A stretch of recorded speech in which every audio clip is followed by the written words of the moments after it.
نحمدہ ونصلی علی رسولہ الکریم۔ قال الامام حجۃ الاسلام الشاہ ولی اللہ دہلوی باب طبقات الاسم، یہ اس مبحث کا 14واں باب ہے، اور اس باب میں اسم کے حقائق اور اس سے متعلق جو مختلف درجات و طبقات ہیں وہ بیان کیے جا رہے ہیں۔ اس مبحث کے عنوان میں دو باتیں داخل تھیں، مبحث البر والاسم، کہ بر کی حقیقت کیا ہے اور بر کون کون سے امور ہیں، اور دوسرا یہ کہ اسم کیا ہے اور اسم کے بنیادی درجات اور اس کی حقیقت وہ کیا ہے۔ اس مبحث کے پہلے حصے میں البر کی حقیقت واضح کی گئی اور بر کے تمام امور ترتیب وار شاہ صاحب نے بیان کر دی۔ اب اس باب سے اسم سے متعلق جو بنیادی امور اور اس کے طبقات ہیں انہیں بیان کر رہے ہیں۔ اعلم انہ کما ان لانقیاد البہیمیہ للملکیہ اعمالا ہی اشباح و مظانہ و سنن الکاسبۃ لہ فکذلک للحالۃ المضادۃ للانقیاد کل المضادہ اعمال و مظان و کواسب وہی الآثام۔ علمی طور پر یہ بات جان لینی چاہیے کہ جیسے بہیمیت ملکیت کے جب تابع ہوتی ہے تو انسانی جسم سے کچھ اعمال صادر ہوتے ہیں، اور وہ اعمال اس کے اقدار و اخلاق کی عملی شکل ان اخلاق کو حاصل کرنے کے لیے بطور ایک مقام اور ایسا طریقہ کار جس سے وہ قدر اور ویلیو حاصل ہو یا وہ اخلاق حاصل ہوں جو بہیمیت کے ملکیت کے تابع ہونے کی صورت میں پیدا ہوتے ہیں۔ انسانی نفس بہیمیت اور ملکیت کا مجموعہ ہے۔ جب بہیمیت ملکیت کے تابع ہوتی ہے تو پھر انسانی جسم سے اعمال البر ظاہر ہوتے ہیں، لیکن اگر ملکیت بہیمیت کے تابع ہو جائے اور بہیمیت غالب آ جائے تو شاہ صاحب کہتے ہیں فکذالک، ایسے ہی وہ حالت جو اس فرما برداری کے بالکل متضاد ہے، کل المضادہ، مکمل طور پر اس کی ضد، یعنی جب بہیمیت غالب آ جائے اور ملکیت چھپ جائے تو اس کے بھی کچھ اعمال ہیں، عملی شکلیں ہیں، مظان، اس عمل کے وجود میں آنے کے بھی مقامات ہیں، اور کچھ ایسے اعمال و افعال ہیں جن کے ذریعے سے وہ کیفیت بد اخلاقی کی انسان حاصل کرتا ہے، کواسب، انہیں آثام کہا جاتا ہے، گناہ کہا جاتا ہے، وہی الآثام۔ بر کے باب میں بھی شاہ صاحب نے بر کے کئی درجات بیان کیے تھے، مرتبے بیان کیے تھے، اور یہاں آثام کے اعتبار سے، گناہوں کے اعتبار سے بھی شاہ صاحب کہتے ہیں وہی اعلیٰ مراتبہ، اس کے بھی چند مرتبے ہیں، 5 مرتبے یہاں بیان کیے ہیں۔ گناہوں کے کسی انسانی نفس سے صادر ہونے کے 5 دائرے ہیں ترتیب وار۔ المرتبۃ الاولیٰ، سب سے پہلا گناہوں کا مرتبہ یہ ہے کہ انسانیت کے لیے جو مطلوبہ کمال ہے اس کا راستہ سرے سے ہی بند ہو، ان ینسد سبیلہ الی الکمال المطلوب رأسا، قطعی طور پر اس انسان میں اس مطلوبہ کمال کو حاصل کرنے کا راستہ بند ہو چکا ہو۔ وَمُعَظَّمُ ذَلِكَ فِي نَوْعَيْنِ، اس مرتبے کے پھر آگے دو ذیلی شکلیں ہیں، دو شقیں ہیں۔ نمبر ایک، ما یرجع الی المبدأ، پہلی شکل تو یہ ہے کہ انسانی نفس اس کائنات کو پیدا کرنے والی ذات یعنی اللہ تبارک و تعالی، اس کی طرف اس کی رجوع کا خیال اور تصور بھی نہیں ہے اس کے اندر، کہ وہ مبدا کا انکار کرتا ہے، اپنی ابتدا کا ہی سرے سے انکار کر رہا ہے۔ اس کائنات کی ابتدا کرنے والی ذات سے ہی اسے بغض، نفرت، اور اس کی پھر ذیلی تین شکلیں ہیں۔ پہلے مرتبے کی پہلی شق کی مزید ضمنی تین شکلیں، بِأَن لَا يَعْرِفْ أَنَّ لَهُ رَبًّا، پہلی ضمنی شق یہ ہے کہ اسے یہ علم ہی نہیں کہ اس کا کوئی رب ہے۔ رب کی پہچان، خدا تعالیٰ کی پہچان یا اس کی معرفت سرے سے ہی حاصل نہیں، اور وہ اس کا منکر ہے، کافر۔ جب عرفان نہیں یا علم نہیں تو عملاً انکار بھی ہے۔ او یعرفہ، رب کو جانتا تو ہے، دوسری ذیلی شق، لیکن متصفاً بصفات المخلوقین، اللہ کو جانتا ہے، مانتا بھی ہے، لیکن اللہ تعالیٰ میں ایسے اوصاف مانتا ہے جو مخلوق کا وصف۔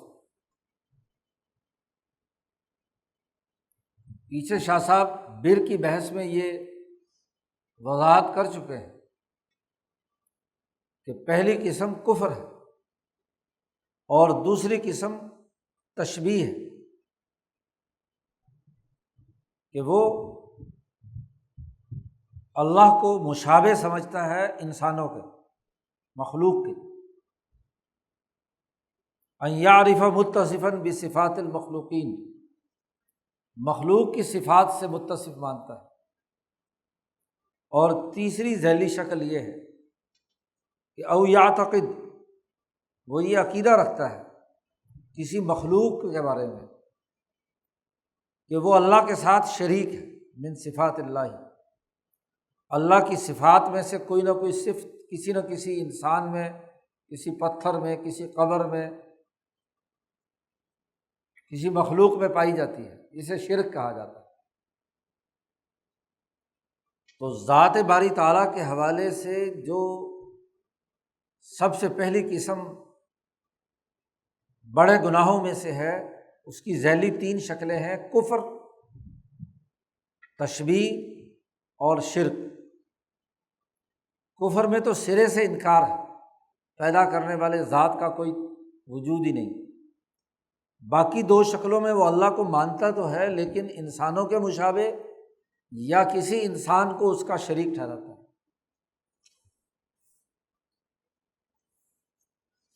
شاہ صاحب کہتے ہیں فإن النفس لا تتقدس ابدا، کوئی انسانی نفس ہمیشہ ہمیشہ کبھی بھی مقدس نہیں ہو سکتا جب تک کہ حتیٰ تجعل مطمح بصیرتها التجرد الفوقانی، جب تک کہ اس کی نگاہوں کا مطمح نظر ایک ایسا ماورائے مادہ عالم جو ہر قسم کے مادی مجردات سے بالکل فارغ، یعنی ذات باری تعالیٰ اس کا مطمع نظر نہ ہو تو انسانی نفس مقدس نہیں ہو سکتا۔ وہ ایک جانور کے طور پر تو ہے، وہ ایک اس دنیا کی مادی شے تو ہے، لیکن پاک صاف ہو کر مقدس یا تقدس کا کوئی بھی، پاکیزگی کا کوئی بھی مقام حاصل اس وقت تک نہیں کر سکتا جب تک کہ اس کی نگاہوں کا مرکز اور منبع، اس کا مطمع نظر التجرد الفوقانی، ماورائے مادہ بلند ترین جو مقام ہے ذات باری تعالیٰ کا، اس کی طرف اس کی توجہ نہ ہو، یعنی اللہ پر صحیح طریقے سے ایمان رکھنا۔ والتدبیر العام المحیط بالعالم، اور وہ اللہ نے جو عالمگیر نظام پوری کائنات کو چلانے کے لیے بنایا ہے، جو پوری کائنات کا احاطہ کیے ہوئے ہے، جس کو ایمان بالقدر سے تعبیر کیا گیا تھا کہ اس پوری کائنات، یہ کائنات ایک سسٹم کے تحت چل رہی ہے، تقدیر کا مطلب یہی ہے۔ تو جب تک ان دو باتوں کو اپنا مطمع نظر نہ بنائے تو کبھی بھی انسانی نفس مقدس نہیں ہو سکتا۔ اگر کسی انسان میں یہ دونوں چیزیں نہیں ہیں، فقدت ہذہ، اگر یہ بات اس میں مفقود ہے، نہیں پائی جاتی، تو ایسا انسانی نفس بقیت مشغولۃ بنفسہا، ایسا انسان دراصل اپنے ہی نفس اور اپنی ہی ذات کے اندر مشغول ہے۔ وہ اپنی ذات کے دائرے سے باہر کائنات کے بنیادی حقائق اور اس بالائی نظام کے ساتھ اپنا تعلق قائم کرنے سے محروم ہے۔ او بما ہوا مثل نفسہا فی التقید کلۃ شغل، یا اپنی ذات میں منہمک ہے،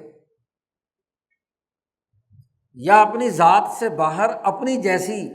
چیزوں کی قید میں ہے۔ وہ تو دراصل اپنی ذات کا قیدی ہے، اپنے گرد و پیش کی اشیاء کا غلام ہے۔ اس نے وہ زنجیریں نہیں کاٹی جنہوں نے اس کو گرفت میں لیا ہوا ہے۔ انسان کو تو اس دنیا میں رہتے ہوئے، دنیا کی ان تمام چیزوں کے ساتھ وابستہ رہتے ہوئے، ان سے اپنے آپ کو آزاد کرانا ہے، ان کی قید سے نکلنا ہے۔ درجہ بدرجہ اسے گرد و پیش کے تمام حقائق کو محض بطور ضرورت کے استعمال کرنا ہے، ان کا قیدی یا غلام بن کر نہیں رہنا۔ مال و دولت ہو، زمین جائیداد ہو، بیوی بچے ہوں، اس دنیا کے تمام تر منہمکات یا لذات ہوں، حتیٰ کہ خود اپنی ذات بھی۔ اس لیے حضور صلی اللہ علیہ وسلم نے فرمایا کہ تم میں سے کوئی آدمی اس وقت تک مسلمان نہیں ہو سکتا جب تک کہ میری محبت اس کے دل میں تمام دنیا کی چیزوں، حتیٰ کہ اپنی جان سے بھی زیادہ نہ ہو۔ تو گویا کہ اصل ایمان اپنی قید کی زنجیروں کو کاٹنا اور توڑنا ہے۔ حتیٰ کہ شاہ صاحب نے کہا کہ صوفیہ کے ہاں دنیا کی ہر چیز سے کٹتے ہوئے اسے سفر طے کرنا، سلوک الی اللہ یا وصول الی اللہ، یہی ہے کہ وہ ہر چیز کو اپنے مقام پر رکھے، اس کی قید کا قیدی نہ ہو، بندہ اور غلام صرف اور صرف ایک کا ہو۔ اس لیے ابو بکر صدیق نے حضور صلی اللہ علیہ وسلم کے وصال کے موقع پر خطبہ دیتے ہوئے فرمایا تھا کہ من کان یعبد محمدا فإن محمدا قد مات ومن کان یعبد اللہ فإنہ حی لا یموت۔ یہ دعویٰ کہ محمد صلی اللہ علیہ وسلم کا انتقال نہیں ہو سکتا، یہ غلط ہے۔ وما محمد الا رسول، محمد صرف رسول ہے، اور ان جیسے پہلے بہت سے رسول آ کر دنیا سے جا چکے ہیں۔ افائم ماتا، قرآن کہتا ہے افائم ماتا او قتلا، اگر محمد صلی اللہ علیہ وسلم فوت ہو گئے یا شہید کر دیے گئے تو انقلبتم علی اعقابکم، تو کیا تم ایڑیوں کے بل واپس لوٹ جاؤ گے؟ جب نبی کی زنجیر بھی کاٹ کر اللہ کے ساتھ تعلق جوڑنا آخری مطمع نظر ہے، تو پھر دنیا میں اور کون سی چیز ہوگی کہ جس کا قیدی انسان کو بن کر رہنا ہے؟ اسی لیے ہر نماز کی ہر رکعت میں یہ اعلان کرنا لازمی اور ضروری ہے کہ ایاک نعبد و ایاک نستعین، تو زنجیریں کاٹنا لازمی اور ضروری ہے۔ تو جو آدمی اس مادی دنیا کے تمام لذات یا اشیاء کے ساتھ ایسا دلی تعلق قائم کر لے کہ اس کا قیدی بن جائے، اس کا غلام بن کر رہ جائے، تو وہ کبھی بھی مقدس نہیں ہو سکتا۔ اگر نبی کو بھی وہ اللہ کا شریک ٹھہرا کر عیسیٰ کو خدا مانتا ہے یا عزیر کو اللہ کا بیٹا مانتا ہے تو وہ بھی کیا ہے؟ مشرک۔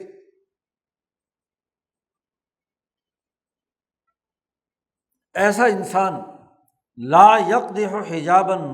نکرا، اللہ سے اجنبیت کا جو حجاب ہے، عدم معرفت کا حجاب، وہ اس کا ابھی ٹوٹا نہیں ہے۔ ایسا انسان جو کفر، شرک یا تشبیہ کی حالت میں ہے، اس کی ہمت میں ایک سوئی کے ناکے کے برابر بھی سوراخ نہیں ہے کہ جس کے ذریعے سے وہ ذات باری تعالیٰ سے کوئی تعلق قائم کر پائے۔ موضع ابرہ، سوئی کا سوراخ بہت ہی معمولی ہوتا ہے، اس کی ہمت کا غلاف اس کے چاروں طرف اس طریقے سے مسلط ہے کہ اس میں نور الہی کی طرف جانے کی کوئی صلاحیت اور استعداد موجود نہیں۔ یہ پہلی شکل ہے،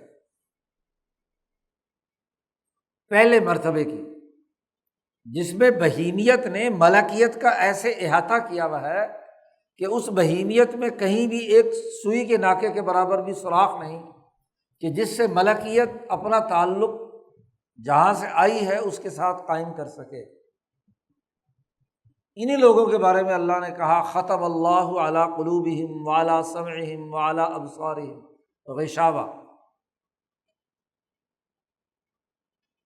کہ اللہ نے مہر لگا دی، غلاف چڑھ گیا تو مہر ہے۔ دوسری قسم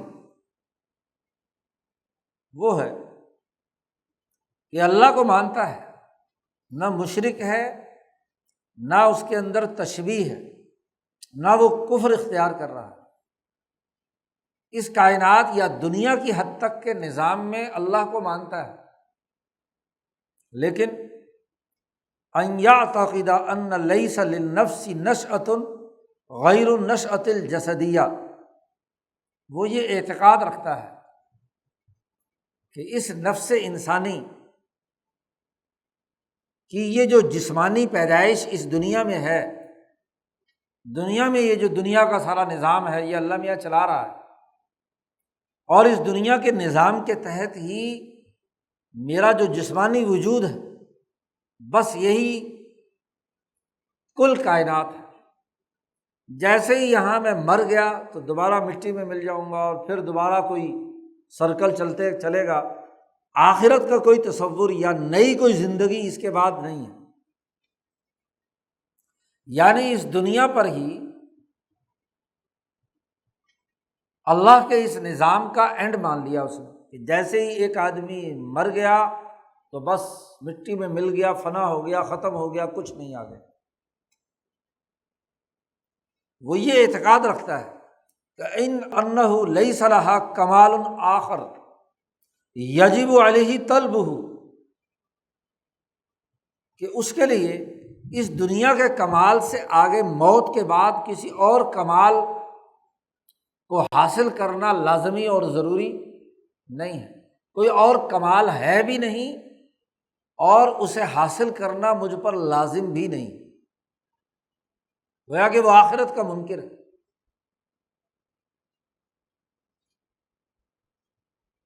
آج تو سائنس نے ثابت کر دیا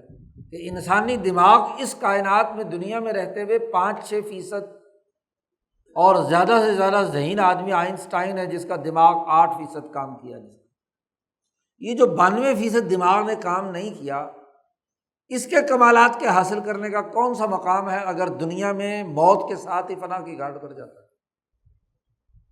دنیا میں کوئی وجود یا کوئی مرکب بلا ضرورت وجود میں نہیں آتا۔ اگر یہ مان لیا جائے کہ دنیا پر ہی یہ سسٹم اللہ کا بنایا ہوا ختم ہو گیا، تو اب یہ سوال ہوگا کہ وہ خدا جس نے یہ کائنات بنائی، اس میں انسانی دماغ اور انسانی وجود کا ایک بڑا حصہ عمل میں نہیں آیا، تو کیا کوئی عقل مند اس بات کو تسلیم کرے گا کہ فضول میں لغو چیز پیدا کی گئی؟ ہر مرکب میں جب تک توانائی موجود ہوتی ہے وہ فنا کی گھاٹ نہیں اترتا، اس کے تمام اجزاء بوسیدہ ہوتے ہیں تو تب بکھرتے ہیں۔ کہیں بھی معمولی سی رمق موجود ہے تو وہ کیمیائی مرکب ضرور برقرار رہتا ہے کسی نہ کسی درجے میں۔ اب یہ انسان مرا اور اس کے نفس کی جو حالت ہے، اس کے نسمے کی جو حالت ہے، وہ فنا نہیں ہوئی، وہ موجود ہے۔ تو اس نسمے نے کوئی کمال حاصل کرنا ہے، یہاں سے جانے کے بعد اگلا ایک دائرہ ہے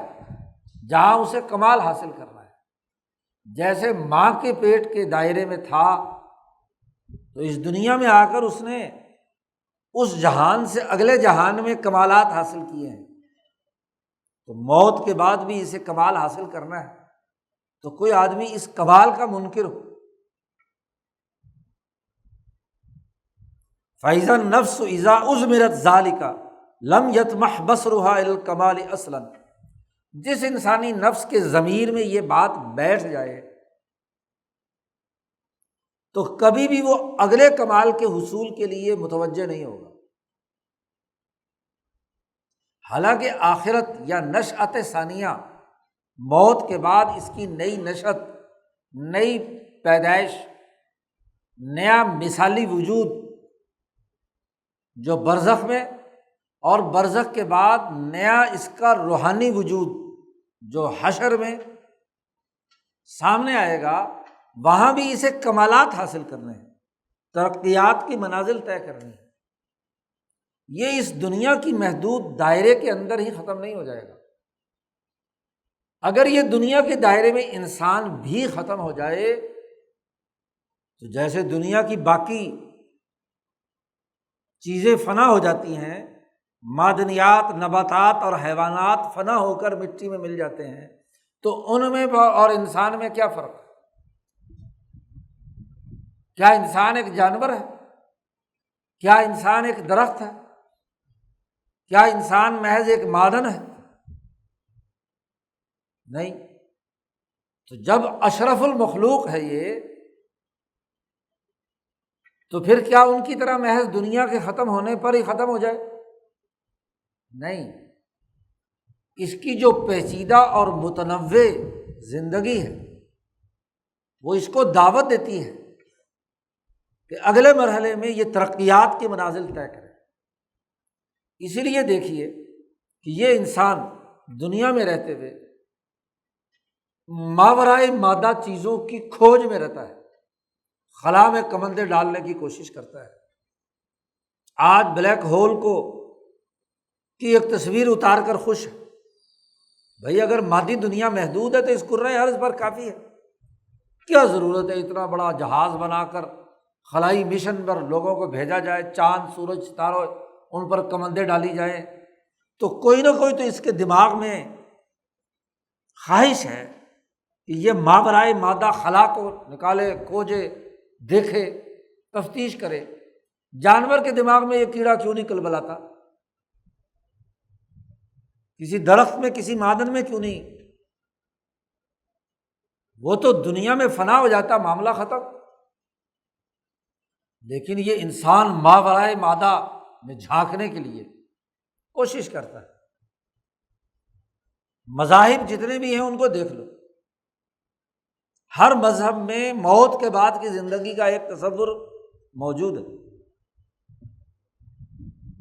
تو اس کا مطلب یہ ہے کہ زندگی کا ایک اور دائرہ ہے جس میں اسے کمالات حاصل کرنے ہیں، حتیٰ کہ یہ جنت میں بھی پہنچ گیا تو وہاں پہنچ کر بھی کہے گا کہ میں نے اس سے اگلے کمال حاصل کرنے ہیں۔ وہاں جا کر کہے گا میں نے فصل کاشت کرنی ہے، میں نے یہ کرنا ہے، میں نے وہ کرنا ہے، تو اللہ میاں کہے گا لے کر لے، لیکن تیرا پیٹ دنیا کی کوئی چیز نہیں بھر سکتی۔ یہ کمال کی صلاحیت ہے نا، یا ابن آدم، اے آدم کے بیٹے، کوئی چیز تیرا پیٹ نہیں بھر سکتی، تیری ترقی اور آگے بڑھ کر زیادہ سے زیادہ کی خواہش کبھی ختم نہیں ہوگی۔ تو جس کی ترقی اور کمال کی خواہش ختم ہو جائے وہ انسان تو نہیں ہے، جانور ہے۔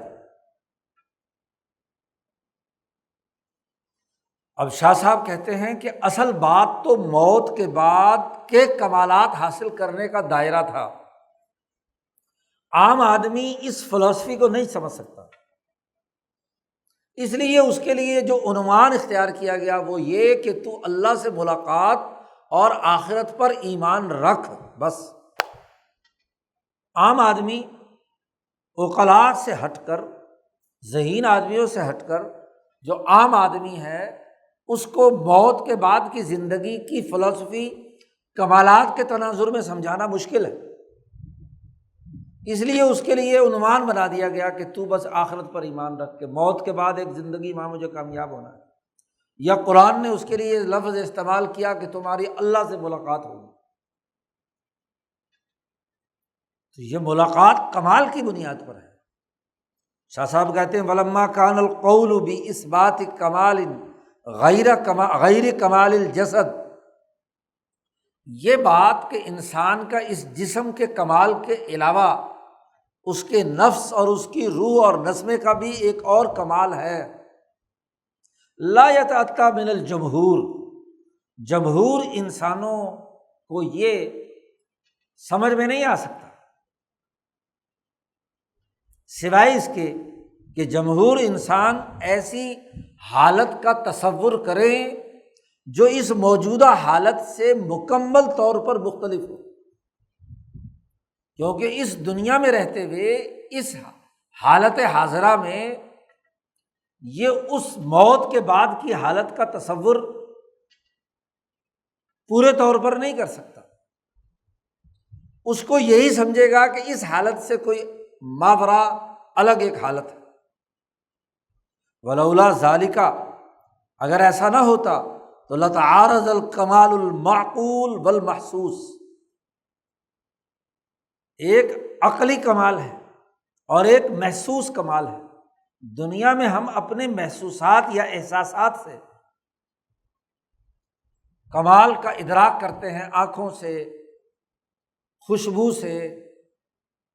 چھونے سے، چکھنے سے، حواس ظاہرہ سے، یہ کمال محسوس ہے۔ دنیا کے جتنے بھی کمالات ہیں وہ انہی پانچوں حواس کے ذریعے سے دریافت ہوتے ہیں، لیکن ایک کمال وہ ہوتا ہے جو آپ کی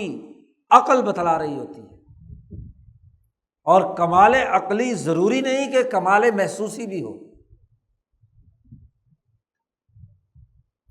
فمال الی المحسوس واحمل المعقول، اور عام انسان، جمہور انسان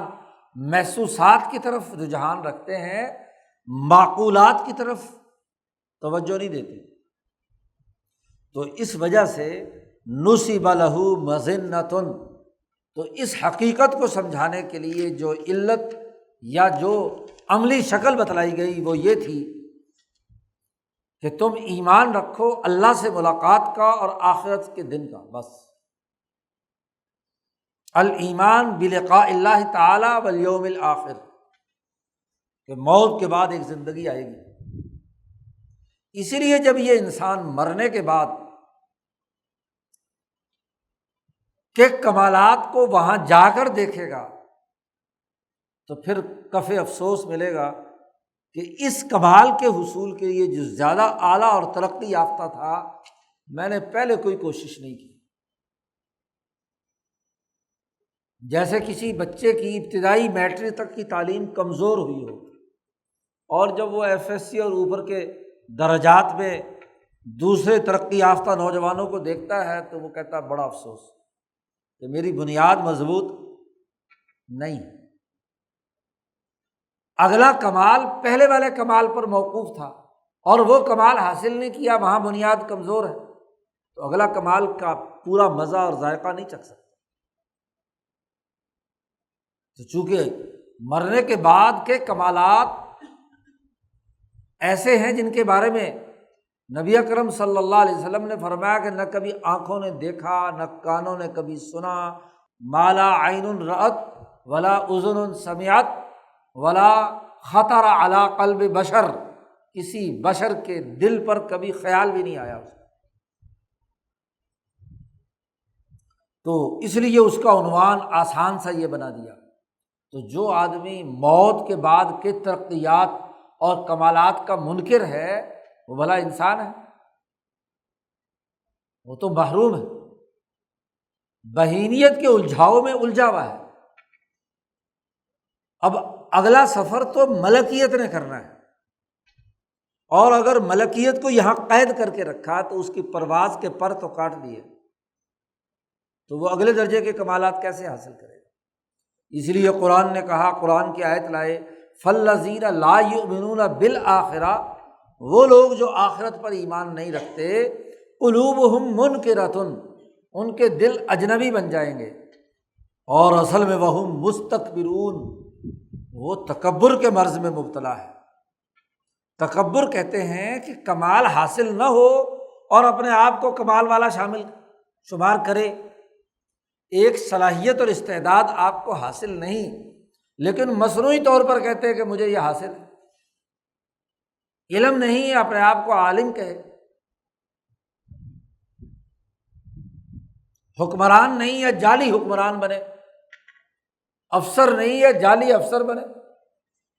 تو یہ تکبر ہے۔ ہاں آپ کے اندر ایک کمال ہے اور آپ اس کمال کی بنیاد پر اپنا وقار اور اپنے کمال کا اظہار کرتے ہیں، یہ تکبر نہیں ہے، یہ مصنوعی عمل نہیں ہے۔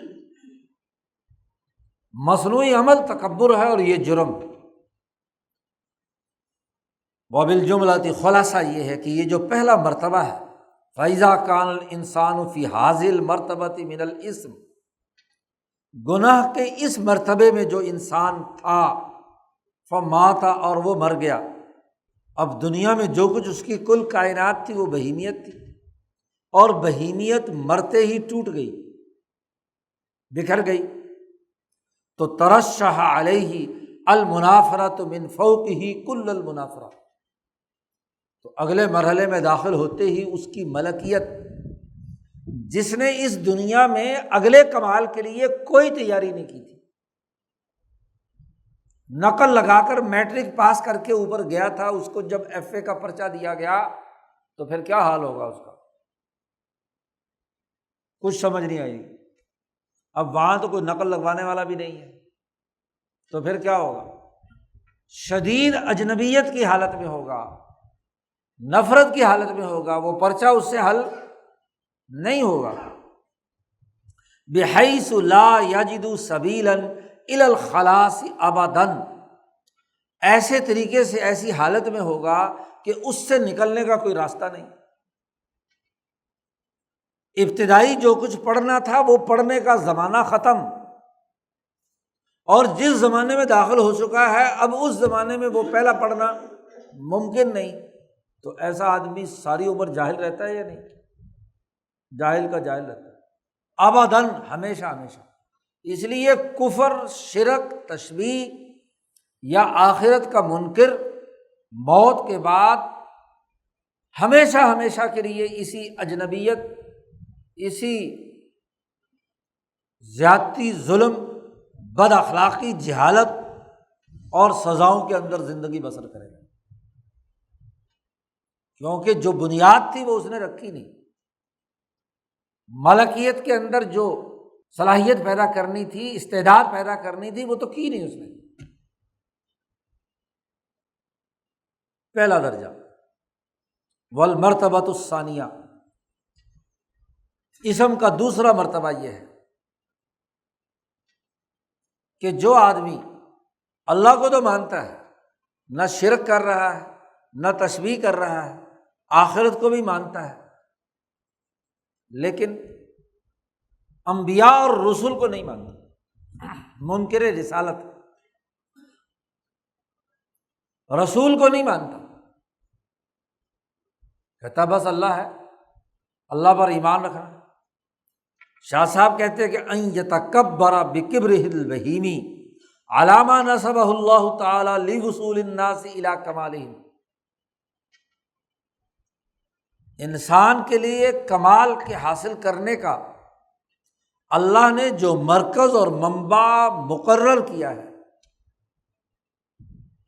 جس کو اس دنیا میں اپنی حکمرانی کا نمائندہ اور خلیفہ بنا کر بھیجا ہے، جس کو اتھارٹی دی ہے، جس کو استاذ مقرر کیا ہے کہ ان کو کمالات سکھائے، کمال تک پہنچنے کا طریقہ بتلائے، ان کی تعلیم و تربیت کرے، اس استاد کو نہیں مانتا تو اسے کمال کامل اور مکمل شکل میں آئے گا؟ بے استادہ کبھی آگے بڑھ سکتا ہے؟ وہ تھوڑی بہت ادھر ادھر کی سن سنا کر، اور وہ بھی جھوٹی سچی باتیں کچھ یاد ہو جائیں گی اسے، اور اس میں بھی اکثر دھوکہ کھائے گا، کیونکہ وہ باتیں بھی تو کسی استاد سے سیکھنی ہے، ماں کے پیٹ سے تو سیکھ کر آیا نہیں۔ اب وہ اس استاد کا انکار کرتا ہے کہ کوئی استاد نہیں ہے، کوئی معلم انسانیت نہیں ہے، کوئی مربی انسانیت نہیں ہے، کوئی انسانیت کے لیے ترقی کا سیاسی مرکز اور منبع نہیں ہے، تو رسول کی اتھارٹی نہیں مانتا، تو تکبر کرتا ہے اپنے بہیمی کبر کی وجہ سے اس کے خلاف جس کو اللہ نے مقرر کیا ہے انسانوں کے کمالات تک پہنچنے کا مرکز اور منبع۔ وَقَصَدَتِ الْمَلَأُ الْأَعْلَىٰ بِأَقْصَىٰ ہِمَمِهَا اِشَاعَةَ أَمْرِهِ، اور جس کو اس کائنات کا نظام چلانے والی ذات کا جو مرکز ملأ الاعلیٰ ہے، انتظامیہ کا، اس کائنات کے سسٹم چلانے والی ذات، تدبیر کا جو مرکز ہے ملأ اعلیٰ، اس نے ارادہ کیا ہے اپنی تمام تر تکوینی اور تشریعی ہمتوں کے ساتھ کہ اس رسول کی حکمرانی کو قائم کرے اور اس کی عظمت شان کو پیدا کرے، آدم سے لے کر حضور صلی اللہ علیہ وسلم تک ہر دور کے رسول اور رسولوں پر آنے والی شریعت، اس کا کائنات کے عالمگیر نظام چلانے والے مدبر السماوات والارض نے کی تدبیر کا جو لازمی تقاضا تھا اس کو ماننے سے انکار کر رہا ہے، اور اگر اس کا انکار کر رہا ہے تو اس کا مطلب یہ کہ اللہ کی تدبیر کا بھی منکر ہے، اس کے نظم و نسق کو نہیں مان رہا۔ فَيُنْكِرُهَا، وہ اس کا منکر ہو گیا، وَيُعَادِيهَا، اور اس اپنے نبی کا دشمن بن گیا۔ فَإِذَا مَاتَ، ایسا انسان جب مرے گا تو ان عطف جمیع ہممہم منافرۃ لہ، تو جو اس کائنات کا نظام چلانے والی پوری انتظامیہ یعنی مالا اعلیٰ ہے، اس کی تمام تر ہمتیں ایسے فرد سے نفرت کریں گی، موت کے بعد اسے ان کی نفرت کا سامنا کرنا ہوگا۔ اور جو آدمی کسی سسٹم کی انتظامیہ سے بگاڑ لے تو پتہ اس کا حشر کیا ہوتا ہے، ایک کللک نہیں سنبھالا جاتا، اس کی خلاف ورزی ہو جائے تو وہ ایک فائل پر ایک کام کر دے تو کام خراب ہو جاتا ہے، تو اس کائنات کی انتظامیہ کے ساتھ بگاڑنے کے نتیجے میں موت کے بعد کیا حشر ہوگا۔ وَمُوذِيَةٌ إِيَّاهُ، وہ اس کو ایذا اور تکلیف پہنچائے گا۔ وَأَحَاطَتْ بِهِ خَطِیئَتُهُ، اس کے گناہ اس کا احاطہ کر لیں گے، من حیث لم یجد للخروج منہ سبیلا، ایسے طریقے سے کہ اس دائرہ گناہ سے باہر نکلنے کا کوئی راستہ نہیں پائے گا۔ علی انہ، علاوہ ازیں، لا تنفک حاصل حالہ من عدم الوصول الی کمالہ، جب یہ حالت اس سے علیحدہ نہیں ہوگی تو وہ کمال تک بھی نہیں پہنچ سکے گا، کیونکہ یہاں جب استاد کی بات مان کر یہاں کے کمالات حاصل نہیں کیے تو موت کے بعد کمالات کیسے حاصل کرے گا؟ جس نے ابتدائی کمالات نہیں سیکھے تو موت کے بعد وہ کمالات کی کس سیڑھی پر جائے گا؟ وہ زمانہ جو ابتدائی بنیاد بننے کا تھا وہ تو کھیل کود کر گنوا دیا اس نے۔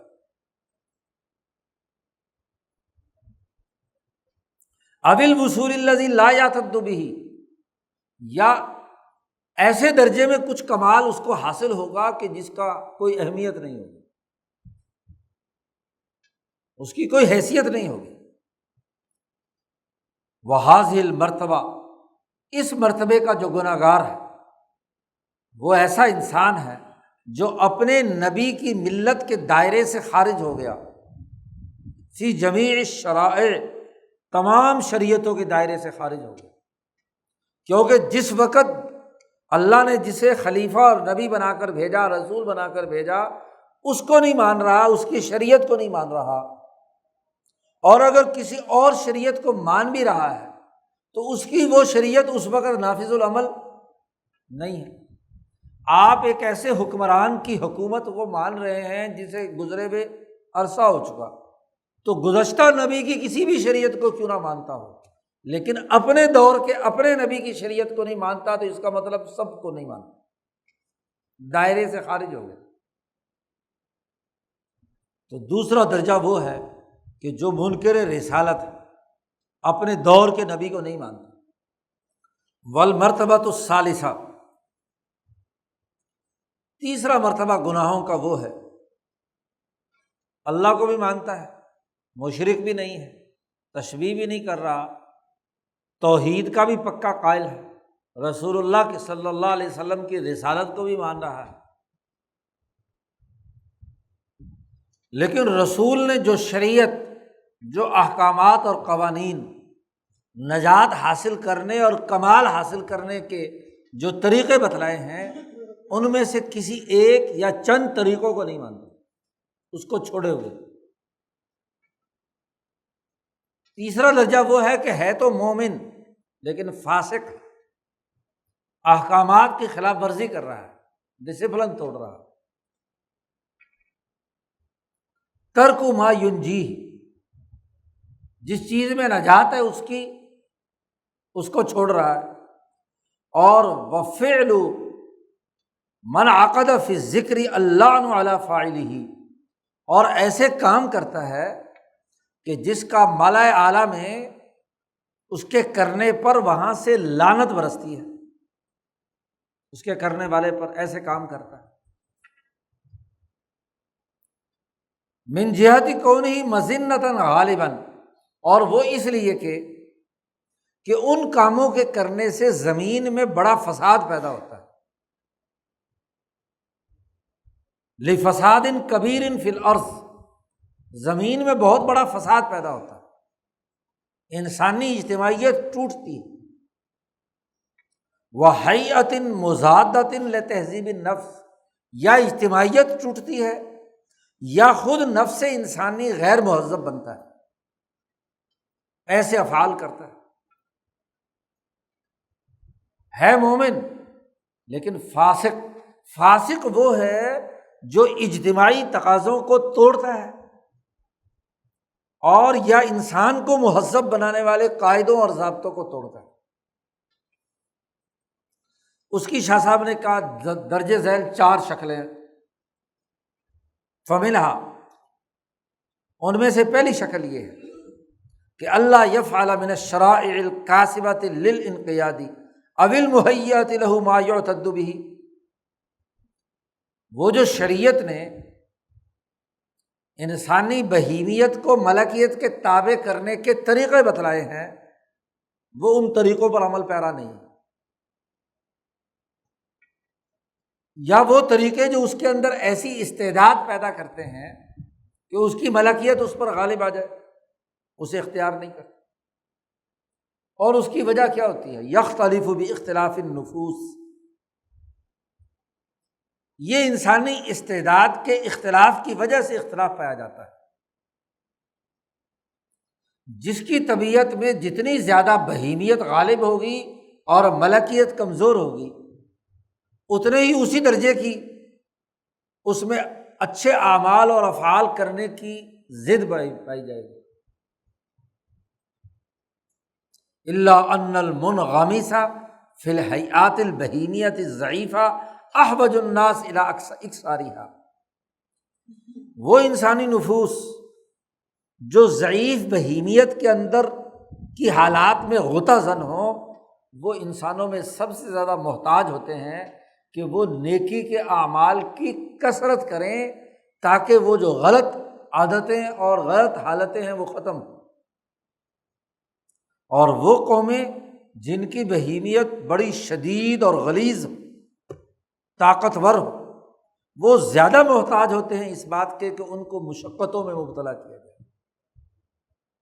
پیچھے شاہ صاحب نے ایک جگہ پر گفتگو کرتے ہوئے ایک بات کہی تھی کہ ایک ریاضت ہے اور ایک عبادت ہے۔ ریاضت ان کے لیے ہے جن کی بہیمیت طاقتور ہے، کہ تاکہ اپنی بہیمیت کو توڑ کر ریاضتوں کے ذریعے سے، مشق کے ذریعے سے اپنی بہیمیت کو کمزور کریں اور اپنی ملکیت کو طاقتور بنائیں ریاضتوں سے۔ اور عبادت ملکیت کی ہے کہ ملکیت کو زیادہ سے زیادہ عبادتوں میں مشغول کر کے ترقی اور کمال کی طرف لے جایا جائے۔ تو جیسی انسان کی استعداد ہوتی ہے، اس استعداد کے مطابق اسے ریاضت یا عبادت دونوں میں سے کسی کو کیا ہے؟ اختیار کرنا ہوتا ہے۔ جن کی بہیمیت کمزور ہے اور ملکیت بھی کمزور ہے، تو جب تک وہ کثرت سے عبادت نہیں کریں گے اس وقت تک مطلوبہ کمال حاصل۔ جیسے ایک آدمی بیچارہ کمزور ہے، بچہ، تو جب تک وہ کثرت سے سبق کو نہیں دہرائے گا، رٹا نہیں لگائے گا، تو سبق یاد نہیں ہوگا۔ لیکن ایک آدمی جو ہے وہ ذہین ہے، سبق تو اسے جلدی یاد ہو جاتا ہے، لیکن بہیمیت بھی اتنی ہی شدید ہے، شرارتی بھی اتنا ہی ہے، تو وہ بہیمیت کی شرارتوں کی وجہ سے اسے سبق یاد نہیں ہوتا، تو اس کو کیا ہے؟ ریاضتوں کی ضرورت ہوتی ہے۔ وہ معمولی سی ریاضت بھی کرے تو ذہانت کی وجہ سے اس سے سبق جلدی یاد ہو جائے گا۔ تو ملکیت اور بہیمیت کی جیسی استعداد ہوتی ہے اس کے مطابق اسے ریاضت اور عبادت کرنا ہوتی ہے، اور وہ نہیں کرتا تو ظاہر ہے کہ بہیمیت اسی کی اسی طرح ناقص رہے گی، ادھوری رہے گی، پہلی شکل۔ دوسرا یہ کہ مسلمان ہو گیا، رسالت کو بھی مانتا ہے، لیکن وہ ایسے مسلمان ہونے کے باوجود ایسے اعمال کرتا ہے جو درندگی والے ہیں، اعمال سبعیہ، دوسرے انسانوں کو قتل کرتا ہے، اور ظاہر ہے کہ یہ درندے والے اعمال وہی کرتا ہے جس کی بہیمیت حد سے بڑھ کر دوسروں کو نوچنے اور دوسروں کو تباہ و برباد کرنے کی حالت میں آ جائے۔ یعنی شیر ہو، شیر کا کام کیا ہے؟ درندہ بن کر دوسروں کو مال کو لوٹنا، جان کو لوٹنا۔ جیسے شاہ صاحب نے مثال دی کل قتل، جیسے دیگر انسانوں کو قتل کرنا۔ مسلمان تھا، اللہ رسول پر ایمان رکھتا تھا، لیکن اس کے باوجود اس نے قتل کا ارتکاب کیا، اعمال سبعیہ۔ تو اس کی وجہ سے پیچھے شاہ صاحب نے بات بیان کی کہ فساد کبیر فی الارض، زمین میں بڑا فساد واقع ہوتا ہے۔ اگر قتل کی اجازت دے دی جائے تو پھر قتل انسانیت کا ارتکاب پوری سوسائٹی کے لیے فساد کا باعث ہے۔ تیسری شکل یہ ہے کہ اس پر شہوت غالب ہے، اعمال شہویہ، وہ خاندانی نظام، فیملی سسٹم، عورتوں مردوں کے تعلقات کے جو ضابطے اور قاعدے ہیں جو نبی نے بیان کیے ہیں ان کو تسلیم کرنے کے لیے تیار نہیں ہے۔ شہوت کا غلبہ ہے، ہر جگہ منہ ماری کرتا ہے، تو یہ بھی فساد کبیر، اس سے لڑائی جھگڑے پیدا ہوتے ہیں۔ جیسے مال سے، زر سے، ایسے ہی زن سے بھی کیا ہے، جھگڑے پیدا ہوتے ہیں، تو یہ بھی فساد کبیر۔ چوتھی شکل یہ ہے کہ ایسے پیشے اختیار کیے جائیں جو دوسرے انسانوں کے حقوق پر ڈاکہ ڈالتے ہوں، جیسے جوا اور سود۔ اسی لیے تمام انبیاء کی تمام شریعتوں میں یہ چاروں کام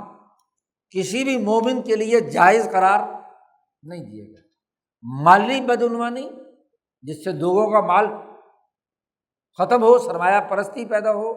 انسانی جان کا احترام ختم ہو جائے، قتل انسانیت کا ارتکاب ہو،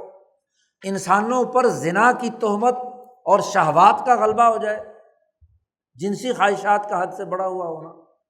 اور اپنی اپنی استعداد کے مطابق شریعت کے عبادتیں اور ریاضتیں نہ کرنا، تو تمام شریعتوں کا بنیادی خلاصہ کیا ہے؟ یہی چیزیں۔ گویا کہ وہ انبیاء کو رسماً مانتا ہے، لیکن نبی کی لائے ہوئے قانون اور ضابطے اور شریعت کو جو اس میں کمالات پیدا کرنے کے لیے تھی ان کو نہیں مانتا، تو کمال کیسے حاصل کرے گا؟ کمالات کے حصول کے لیے جو نصاب بنایا گیا، جو احکامات دیے گئے، جو طریقہ کار مقرر کیا گیا، وہ مانتا نہیں۔ ایک آدمی انجینئرنگ کی کتاب پڑھ کر اس کے جو اصول اور ضابطے ہیں ان کو مانتا نہیں ہے، تو وہ انجینئر کیسے بنے گا؟ اس کا کمال تو اسے حاصل نہیں ہوگا۔ تو یہ جو آدمی ہے یہ دراصل منکر شریعت، یہ شریعت کا انکار کر رہا ہے۔ وفی کل شیء من ھذہ المذکورات، یہ جو چاروں چیزیں ہم نے بیان کی ہیں پیچھے جن کا تذکرہ ہوا ہے، سلمۃ عظیمۃ فی النفس، یہ انسانی نفس کے اندر بڑی دراڑیں ڈال دیتی ہے، بہت زیادہ کند کر دیتی ہے نفس کو۔ سلمہ کہتے ہیں تلوار جب زیادہ استعمال ہو یا چھری زیادہ استعمال ہو تو کند ہو جاتی ہے، اس کے اندر جو ٹک پڑ جاتے ہیں، تو گویا کہ انسانی نفس میں ٹک پڑ گئے۔ سلمۃ عظیمۃ فی النفس من جہت الاقدام علی خلاف السنت اللازمہ، لازمی طریقہ کار کے خلاف اس نے چونکہ اقدامات کیے ہیں تو اس کا نفس جگہ جگہ سے زخمی ہو جائے گا، کما ذکرنا، جیسے ہم نے پیچھے بیان کیا۔ اور ان چاروں معاملات میں ملا اعلیٰ کی لعنت برستی ہے جو اس کا احاطہ کر لیتی ہے، اور ان دونوں کا مجموعی نتیجہ اس کو عذاب کی شکل میں بھگتنا پڑتا ہے۔ وَهَذِهِ الْمَرْتَبَةُ أَعْظَمُ الْكَبَائِرِ، یہ مرتبہ کبیرہ گناہوں میں سے بڑے بڑے گناہوں کا مرتبہ ہے۔ ایسے بڑے بڑے گناہ کہ جن پر حضیرت القدس میں جن کے حرام ہونے پر اتفاق ہو چکا ہے، سود، جوا، قتل، زنا، جی انسانیت دشمنی، اس پر اجماع ہو چکا ہے کہ یہ سب بڑے بڑے جرائم ہیں اور اس پر لعنت برسائی جاتی ہے۔ وَلَمْ يَزَلْ الْأَنْبِيَاءُ يُتَرْجِمُونَ مَنْ عَقَدَ هُنَالِكَ، اور ہمیشہ آدم سے لے کر حضور صلی اللہ علیہ وسلم تک تمام انبیاء کی شریعتیں اسی کی ترجمانی کرتے ہوئے ان تمام چیزوں کو حرام قرار دیتی آئی ہیں۔ کسی نبی کے ہاں سود حلال نہیں تھا، کسی نبی کے ہاں زنا حلال نہیں، کسی نبی کے ہاں قتل حلال نہیں، تمام کا اتفاق۔ وَأَكْثَرُهَا مُجْمَعٌ عَلَيْهِ فِي الشَّرَائِعِ، اور اکثر امور وہ ہیں جو شریعتوں میں بالکل متفقہ ہے، اجماع ہے۔ گویا کہ کتاب کا منکر ہے وہ شریعت جو کتاب کی شکل میں فرض ہو چکی ہے اس کا منکر ہے۔ دوسرا مرتبہ رسول کا منکر تھا، تیسرا مرتبہ رسول پر جو کتاب آئی ہے اس کا منکر ہے، اور چوتھا مرتبہ وہ ہے کہ اس کتاب کو ہر نبی نے اپنے دور کے سیاسی تقاضوں کے مطابق جو اس کا عملی نظام وضع کیا ہے وہ اس سسٹم کا منکر ہے۔ رسول اتھارٹی بنا دیے گئے تو اتھارٹی کو نہیں مانتا، ایک جرم یہ ہے۔ اتھارٹی کو مانتا ہے، اس کے پاس جو قانون کی کتاب مالا اعلیٰ سے وہ لے کر آیا ہے اس کا منکر ہے تو تیسرا درجہ، اس کتاب کو بھی مانتا ہے،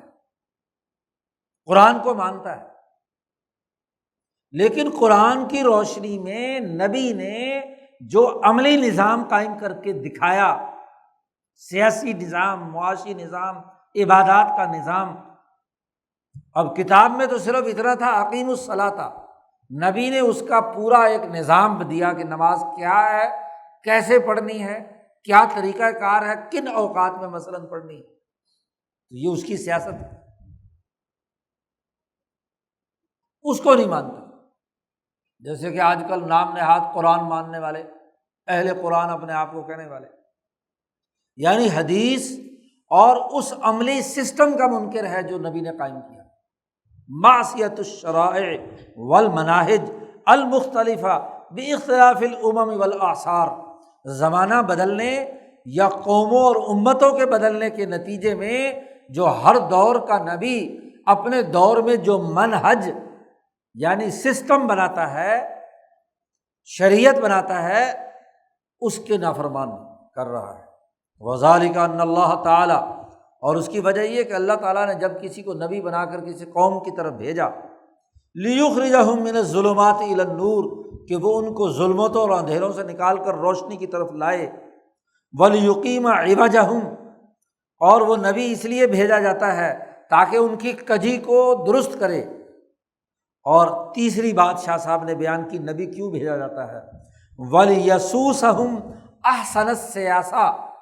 وہ ان کی سیاست اعلیٰ درجے پر بہتر بنائے، ساس یسوس سیاستاً، کہ وہ احسن طریقے کی سیاست ان کی قائم کرے۔ نبی کے بھیجنے کا تیسرا مقصد اندھیروں اور ظلمتوں سے نکال کر روشنی کی طرف لانا، کجیوں کو دور کر کے درست بنانا، اور ان کی سیاست عمدہ ترین طریقے کا سیاسی نظام دینا۔ تو کان بعثہ متضمنا لایجاب ما لا یمکن اقامت عوجہم وسیاستہم الا بہ، تو نبی کی بعثت ضمنی طور پر اس بات کا تقاضا کرتی ہے کہ جن جن کاموں کے بغیر ان کی سیاست درست نہیں ہو سکتی، ان کی کجی درست نہیں ہو سکتی، وہ بھی ان پر واجب ہو۔ ایک دور میں ایک مرض ہے، اس مرض کا علاج جب تک اس دور کے طریقے کے مطابق نہ کیا جائے تو اس وقت تک تو وہ درست نہیں ہو سکتا، ان کی سیاست درست نہیں ہو سکتی الا بھی۔ فَلِكُلِّ مَقْصَدٍ مَظِنَّةٌ أَكْثَرِيَّةٌ أَوْ دَائِمَةٌ، ہر ایک منہج سسٹم کی ہر ایک بات، اس کا جو اصل مقصد اور ہدف ہے اس کی اکثری علت ہوتی ہے یا ہمیشہ ہمیشہ کی ایک علت ضرور ہوتی ہے، اس کے بغیر کوئی چیز بطور سیاست کے انسانوں پر نافذ نہیں کی جاتی۔ یجب ان یؤخذوا علیہا ویخاطبوا علیہا، اب اس کے لیے واجب ہے کہ اگر وہ نہ کریں تو اس کا مواخذہ کیا جائے اور ان کو اسی کے ذریعے سے مخاطب بنا کر ان سے کہا جائے کہ یہ کرنا ہے۔ ایک حکمران اپنے دور میں ایک سسٹم بناتا ہے، یا ایک استاد اپنی کلاس کو آگے بڑھانے کے لیے ایک پلان ترتیب دیتا ہے ان کی استعداد کو سامنے رکھتے ہوئے، تو اس کا وہ پلان جو ہے ان تمام لوگوں پر اسی طرح فرض ہے جیسے اس سبجیکٹ کو پڑھنا ان کے لیے فرض ہے۔ استاد کو تو مانے، اس کے دیے ہوئے پلان کو نہ مانے، اس نصاب کو نہ مانے تو وہ بھی تو نافرمان ہے۔ پھر یہ بھی لازمی اور ضروری ہے کہ جب آپ سسٹم بنا رہے ہیں تو آپ کو ہر کام کے اوقات مقرر کرنے ہیں، ٹائمنگ طے کرنی ہے۔ اگر کاموں کے وقت نہ ہوں تو سسٹم نہیں بنتا۔ ہر آدمی ہر وقت میں ہر کام کرے ایسا ممکن نہیں ہوتا۔ اس لیے شاہ صاحب نے کہا وَلِلتَّوْقِیتِ قَوَانِینٌ تُوجِبُهُ، اوقات متعین کرنا، توقیت وقت کو متعین کرنا کہ کس کام کا کون سا وقت ہے، اس کے قوانین مقرر کرنے پڑتے ہیں لازمی طور پر، تبھی سسٹم بنتا ہے۔ آپ نے بہت سارے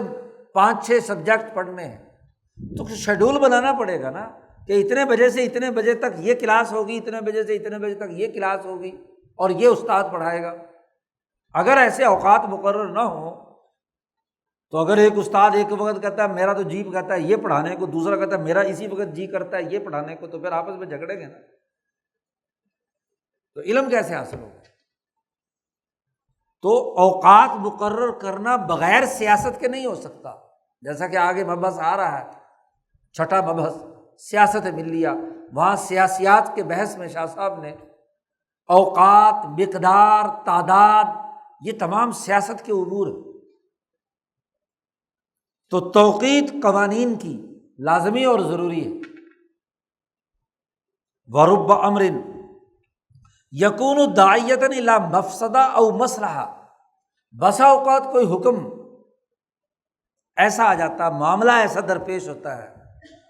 کہ جو کسی فساد کو برپا کرنے کا ذریعہ بنتا ہے یا کسی مصلحت کی بنیاد پر ہوتا ہے، تو جس مصلحت کے لیے جو حکم دیا جا رہا ہے اگر وہ حکم پورا نہ کیا جائے تو وہ مصلحت حاصل ہوگی، اور جس مفسدے کو روکنے کے لیے، فساد کو روکنے کے لیے جس بات سے روکا جا رہا ہے اگر اس سے روکے نا تو وہ فساد ختم ہوگا نہیں۔ اب یہ کام کس کا ہے؟ سیاست کا ہے، کہ آپ ہر مصلحت اور ہر مفسدے کو سامنے رکھ کر امور طے کریں کہ یہ کام کرنے ہیں اور یہ نہیں کرنے۔ فَيُؤْمَرُونَ حَسْبَ مَا يَدْعُو إِلَيْهِ، تو لہٰذا لوگوں کو حکم دیا جائے گا کہ جس طرح کا تقاضا پیدا ہو رہا ہے، کسی مصلحت کی بات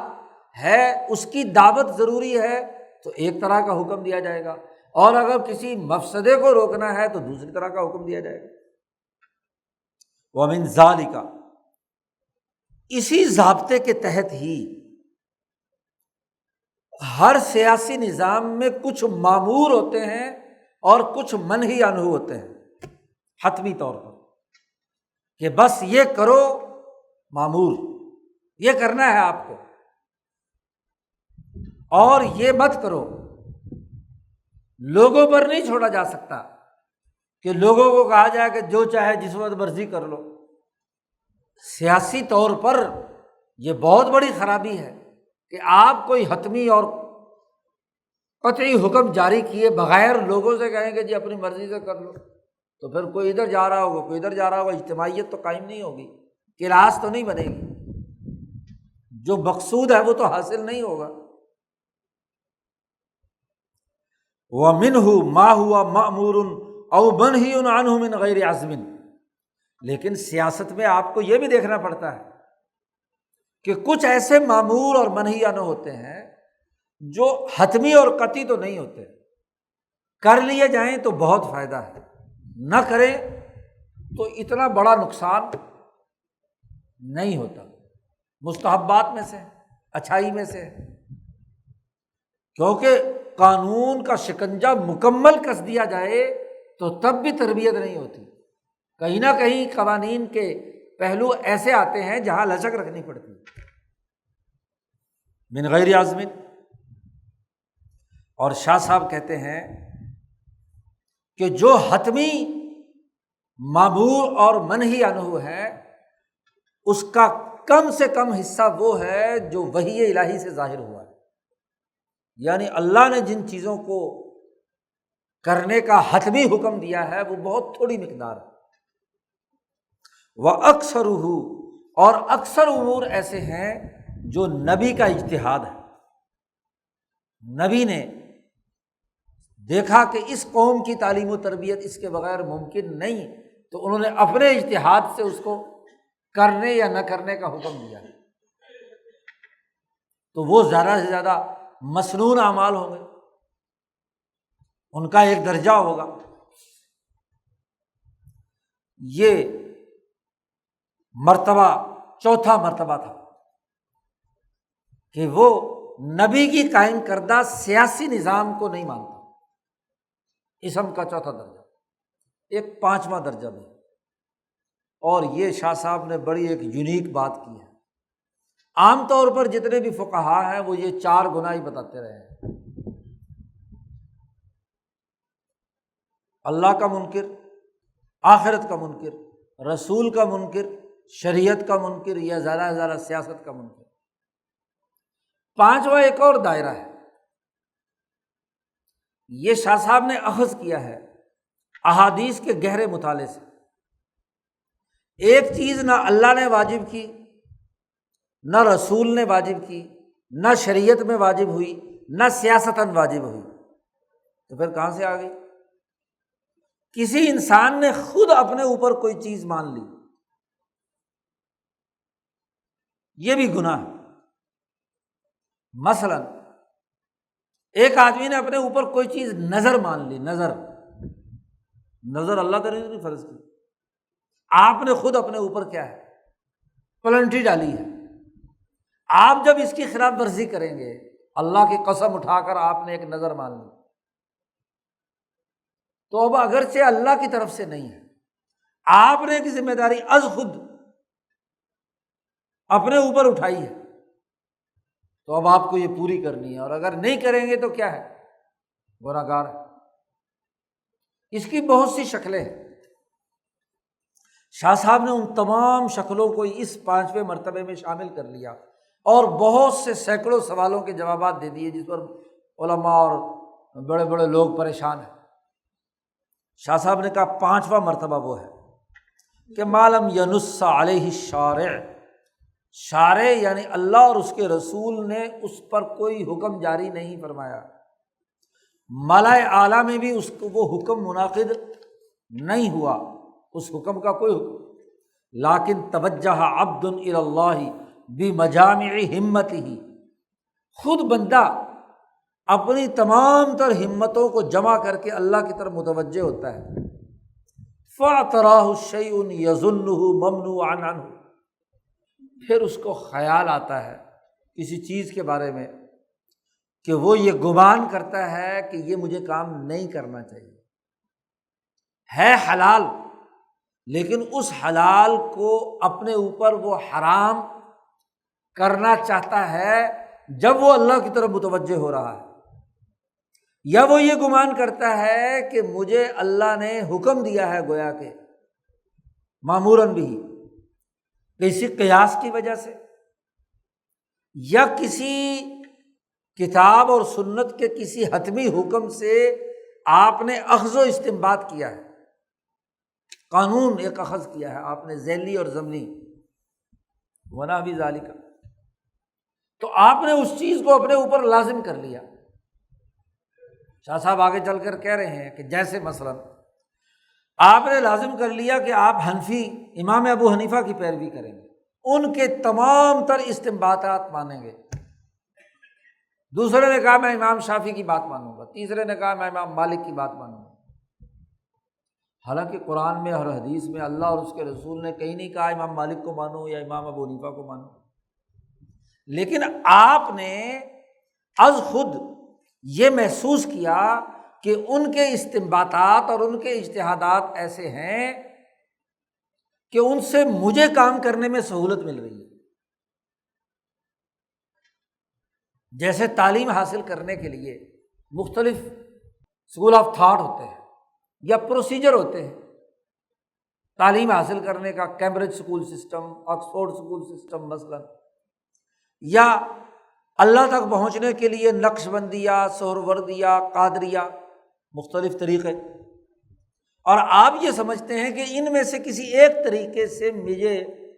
ترقی اور کامیابی مل رہی ہے، یعنی میری روح کو تقویت مل رہی ہے، میری ملکیت مضبوط ہو رہی ہے، اور آپ اس طریقے کا اپنے آپ کو پابند بنا لیتے ہیں،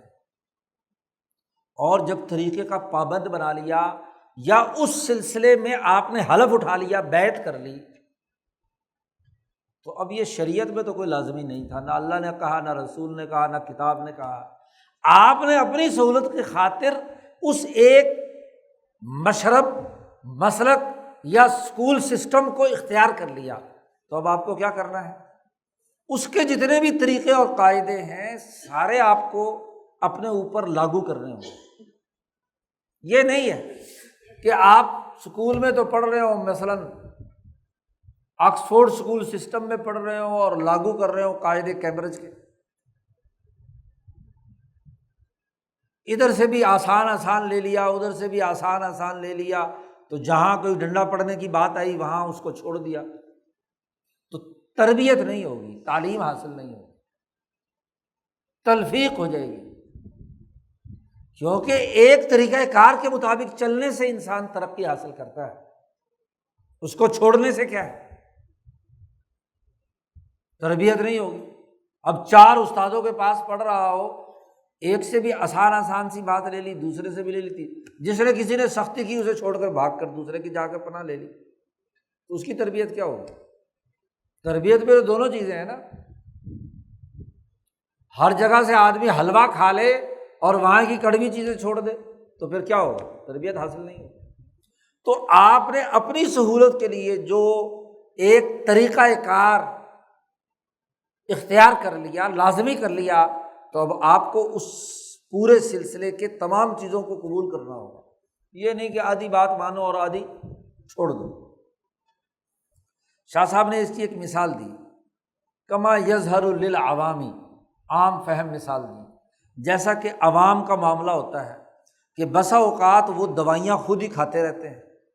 اور کسی دوائی کی تاثیر سے ان کو طبیعت اچھی لگتی ہے تو وہ خود ہی حکیم بن کر اپنے اوپر اس دوائی کو لازمی کر لیتے ہیں۔ کسی کو میڈیکل سٹور سے ڈاکٹر نے کہ ایک دفعہ کوئی دوائی لکھ دی، اب اس نے تو 2-4 دنوں کے لیے لکھی تھی، اب اس کو جب بھی وہ تکلیف ہوتی ہے جاتا ہے گولی کھاتا ہے، اس کی طبیعت ٹھیک ہو جاتی ہے، وہ کہتا ہے بس اب میں تو اس گولی سے آگے پیچھے، اور جب بھی وہ اس گولی کی خلاف ورزی کرے گا، اسے نہیں لے گا تو طبیعت کیا ہو جائے گی؟ نہیں بھی خراب ہوگی تو خراب ہو جائے گی۔ تو شاہ صاحب کہتے ہیں جیسے عوام، ان کے سامنے کسی دوائی کی کوئی تاثیر ظاہر ہوئی، من قبل تجربۃ ناقصۃ، اپنے ناقص تجربے کی بنیاد پر، او دوران حکم طبیب الحاذق علی علت، یا کوئی مرض ایسا لاحق ہوا تھا کہ کسی ماہر طبیب نے اس وقت وہ دوائی دی تھی، تو اس نے اس کو اپنے ساتھ نسخے کو اپنی جیب میں ڈال لیا، اب جب بھی اس کو کوئی مسئلہ ہوتا ہے خود ہی جاتا ہے میڈیکل سٹور سے دوائی لے لیتا ہے، کھا لے جاتا ہے، حالانکہ اس وقت وہ تکلیف اس کو وہ نہیں ہوتی، لیکن نفسیاتی اس کا مسئلہ بن گیا کہ جیسے ہی وہ دوائی اندر ڈالتا ہے حلق سے تو وہ کہتا ہے میں فریش ہو گیا۔ اب نہ تو کسی میڈیکل سائنسز نے اس کے لیے یہ دوائی واجب قرار دی ہے، نہ کسی قاعدے اور ضابطے کے مطابق ہے، لیکن اس کی طبیعت کو فائدہ پہنچاتی ہے، اس لیے وہ اس کے ساتھ وابستہ ہو گیا۔ ولا یعلمون وجہ التاثیر، اور عام عوام اس کی تاثیر کی حقیقت نہیں جان رہے ہوتے کہ کیوں اس نے مجھے فائدہ دیا۔ ولا ینص علیہ الطبیب، اور ڈاکٹر نے بھی اس کو نسخے میں یہ لکھنے دیا کہ ساری زندگی کے لیے بس یہ کھاتے رہو۔ فلا یخرج مثل ھذا الانسان من العہدۃ حتی یاخذ بالاحتیاط، یہ آدمی جب ایسے ہی اللہ کی کوئی کام اپنے اوپر لازم کر لیتا ہے، کوئی ذکر لازمی کر لیا اس نے کہ مجھے ہر حال میں کرنا ہے، کوئی وظیفہ لازمی کر لیا، اب جب تک وہ اس ذمہ داری کو پورا نہیں کرے گا تو ضمیر اس کو ملامت کرتا رہے گا، اور اگر وہ کام نہیں کرے گا تو بینہ و بین ربہ حجاب فیما یظن، اس کے گمان کے مطابق اللہ اور اس کے درمیان ایک حجاب اس کے خیال کے مطابق رہے گا، کیونکہ اس نے گویا کہ اپنے اوپر جو چیز لازمی قرار دے رہی تھی وہ نہیں کر رہا، تو وہ اپنے آپ کو سمجھتا ہے کہ میں اللہ کا مجرم ہوں۔ فَيُؤَاخِذُ بِظَنِّهِ، اب جیسا گمان ہوتا ہے اس کے مطابق ہی گرفت میں آ جاتا ہے، اسی لیے اللہ پاک نے فرمایا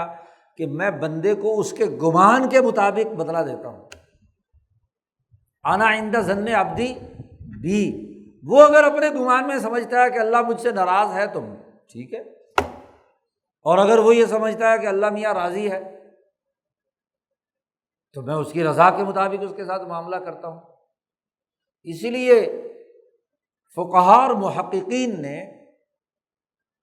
اس پر بڑی تاکید کی ہے کہ ایسی نظر مان لینا یا ایسا کسی قید کی گرفت میں آ جانا، ایسے ہی بلا وجہ چیزوں کو اوپر واجب کر لینا، یہ اچھی بات نہیں۔ حضور صلی اللہ علیہ وسلم سے کسی نے کہا فلانے نے نظر مانی ہے کہ فلانا میرا کام ہو جائے تو میں اس کے بدلے میں مال خرچ کروں گا۔ حضور نے فرمایا کہ اللہ میاں اس نظر کے ذریعے سے اس بخیل سے مال نکلوا لیتا ہے۔ کنجوس آدمی ویسے تو مال خرچ کرتا نہیں ہے، نظر مان کر کیا دینا چاہتا ہے۔ ہونا تو یہ چاہیے کہ بغیر نظر کے، اللہ سے بغیر شرط کے انسانیت کی خدمت کے لیے مال خرچ کرے۔ نظر ماننے کو پسند نہیں فرمایا حضور نے۔ تو بلا وجہ جو چیز اللہ میاں نے فرض نہیں کی، رسول نے فرض نہیں کی،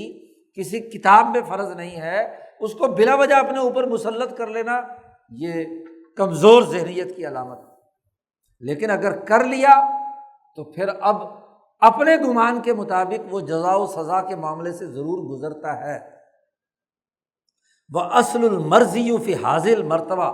شاہ ولی اللہ صاحب فرماتے ہیں کہ اس 5ویں مرتبے کے بارے میں اصل اللہ کی مرضی تو یہ ہے کہ اس کو مہمل چھوڑ دیا جائے، أَن يَحْمَلَ أَمْرُهَا وَلَا يُلْتَفَتُ إِلَيْهَا، اس کی طرف توجہ نہ دی جائے۔ غیر ان فی الوجود انفسا یستوجبون ذالک،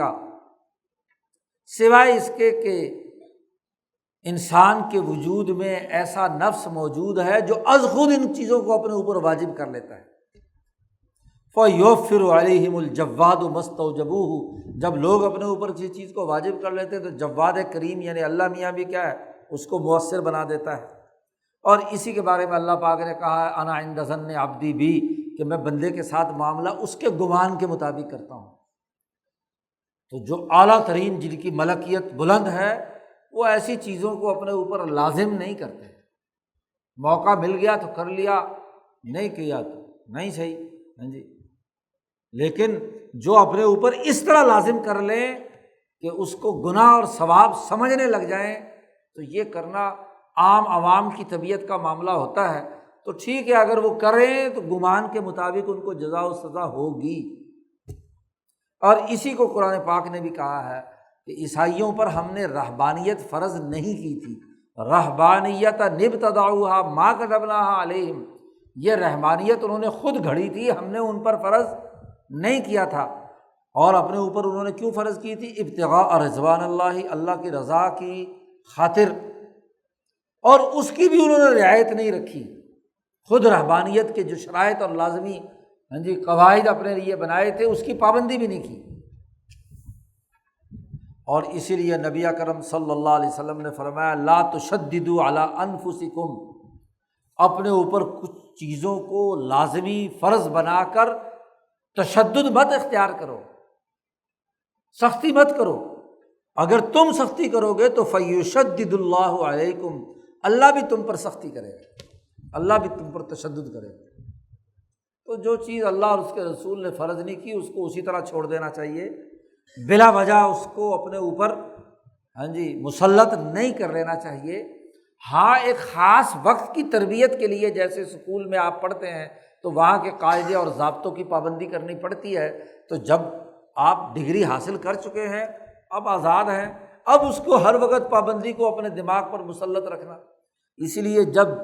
وصول اللہ ہو جاتا ہے تو ذکر چھڑا دیا جاتا ہے، وظائف چھڑا دیے جاتے ہیں، کر لیا نہیں کیا تو نہ کیا۔ حضرت فرمایا ہے نا کہ یہ ذکر کیا ہمیشہ کے لیے ہے؟ تو حضرت نے فرمایا کہ نہیں، یہ تو بتلانے والا بتائے گا کہ ہاں بھی ذکر مؤثر ہو گیا، وصول اللہ ہو گیا، اب اس کے بعد ذکر کرو تو کر لو، نہیں کرو تو نہیں صحیح۔ اس کے بعد تو پھر کسی نہ کسی کام کی طرف توجہ ہو جاتی ہے، جدھر کام کی طرف توجہ ہو جائے کہ اللہ کے لیے یہ کام کرنا ہے تو پھر ٹھیک ہے، اس کے اندر مصروف ہو جائے۔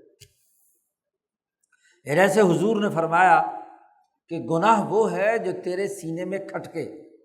الاسم ما حاک فی صدرک، تیرے ضمیر میں جو کھٹک رہا ہے وہ گناہ۔ یہ ضمیر والا گناہ بھی وہی گناہ ہے جو آپ نے از خود اپنے اوپر فرض کیا ہے۔ یاد رکھو، اس ضمیر کے گناہ کا تعلق اس سے نہیں ہے کہ جو قرآن میں، حدیث میں حضور نے یا اللہ نے جس کو گناہ قرار دیا ہے وہ اگر تمہارے دل میں کھٹکے گناہ ہے تو وہ گناہ ہوگا۔ اس حدیث کی یہ تشریح غلط ہے۔ عام طور پر کہتے ہیں جی گناہ تو وہ ہوتا ہے جو ضمیر میں کھٹکے، تو یہ میں نے گناہ کیا، میرے ضمیر میں تو کوئی کھٹکا نہیں ہے تو اس لیے کرتا رہوں میں، یہ مطلب نہیں اس حدیث کا۔ جو پہلے 4 دائرے ہیں ان میں جو اسم طے شدہ ہے وہ تو ہر حال میں اسم ہے، تمہارے دل میں کھٹکے یا نہ کھٹکے۔ یہ 5ویں والے معاملات ہیں، یہی ہے فہم حدیث کا وہ اعلیٰ شعور جو امام شاہ ولی اللہ دیتے ہیں۔ یہ 5واں درجہ ہے کہ آپ نے اپنے اوپر کوئی چیز لازمی قرار دے لی اور آپ نے اسے پورا نہیں کیا تو دل میں کھٹکا ہے، تو یہ ہے الاسم ما حاک فی صدرک۔ اور اسی کے ساتھ وہ تمام بات امور بھی شامل ہیں اسی دائرے میں کہ جس میں کسی اجتہادی حکم میں خلاف ورزی کرنے کی معصیت ہوتی ہے، یعنی کسی مجتہد نے، فقیہ نے اجتہادی طور پر کوئی حکم دیا، شریعت کا اصل حکم نہیں تھا، اور اس کی نافرمانی کی سزا اسی دائرے سے تعلق رکھتی ہے، کیونکہ مجتہد فی عمل ہے، اور مجتہد فی عمل وہ ہوتا ہے جس میں ایک مجتہد کا ایک اجتہاد ہے، دوسرے کا دوسرا اجتہاد ہے، تیسرے کا تیسرا اجتہاد ہے، لیکن آپ نے جس مجتہد سے اپنے آپ کو وابستہ کر لیا اس کی بات نہیں مانیں گے تو دل میں کھٹکا ضرور ہوگا۔ اذا کان مقلدا مجمعا تقلید من یری ذلک، جب وہ کسی ایک مجتہد کی مکمل تقلید کرنے کو اپنے اوپر لازمی قرار دے لے تو اس کے لیے، اور یہ عوام کے لیے تو درست ہو سکتا ہے جن کو چونکہ علم براہ راست نہیں ہے، لیکن جو اہل علم ہیں ان کے لیے اندھی تقلید کو شاہ صاحب نے ممنوع قرار دیا ہے، مستقل رسالہ شاہ صاحب نے لکھا ہے۔ ان کو تو غور و فکر کرنا ہے، پہلے 4 درجے سے جو چیز اسم یا بر ثابت ہے وہ اس کو قبول کرنا ہے اور اس کی اطاعت کرنی ہے۔ تو کل مرتبے اسم کے 5 ہیں، یہاں شاہ صاحب نے ان 5 مرتبے بیان کیے ہیں، اور اس کی اساس پر جتنے بھی گناہوں کی ممکنہ شکلیں ہو سکتی ہیں اگلے ابواب میں شاہ صاحب نے اس کی وضاحت کی ہے۔ اللہ تعالی ہمیں شاہ صاحب کی باتوں کو سمجھنے اور عمل کرنے کی توفیق عطا فرمائے۔ اللہم صلی اجمعین۔